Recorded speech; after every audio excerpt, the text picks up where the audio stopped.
मित्रांनो नमस्कार. थांबा जरा. स्वागत आहे तुमचं होरी ॲग्रो फार्म यूट्यूब चॅनलवरती. मी सुनील होरी. आज लाईव्ह याचं कारण आपण या रानामध्ये सीताफळाची बाग होती, आपली गोल्डन व्हरायटी होती.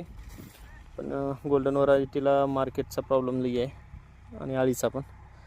त्या कारणाने ह्या रानात जरा वरून दोन साईडला विहीर असल्यामुळं पाणी लई लागलं, तर बरेचसे झाडं उंबळली म्हणून आपण इथली बाग काढून टाकली. आणि आता आपण या रानात करतोय ड्रेनिंग. ड्रेनिंग म्हणजे लक्षात येत असेल तुम्हाला, हे आपण मोठा नाला मारला 6 फूट खोलीचा, आणि त्यामध्ये आपण विहिरीचा भरा टाकलेला आहे. हे बघा, इकडे बघा, हे पाषाण भरलेलं आहे पूर्ण. खालून जवळपास 3 फूट पाषाण भरलेलं आहे, 3-3.5 फुटाच्या आसपास. आणि आता वरती आपण मल्चिंग टाकतोय. मल्चिंग कशासाठी? तर हे मल्चिंग आहे. मल्चिंग म्हणजे प्लास्टिक पेपर. ते कशासाठी? तर या मल्चिंगचा फायदा असा आहे की हे जे आपण मुरुम ढकलतो किंवा काळी माती असेल त्या भागात, तर जे ढकलतो ते त्या पाषाणाच्या सांदीमध्ये जाणार नाही.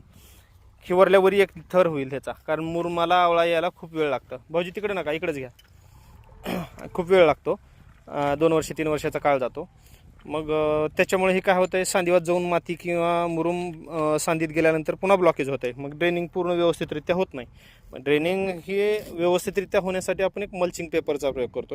वरती मल्चिंग पेपर, खाली पाषाण, वरती मल्चिंग पेपर. त्याच्यानंतर ही आपला मुरुम निघालेला आहे किंवा काळी माती असेल, जे काय आहे ते वरती मटेरियल टाकायचं.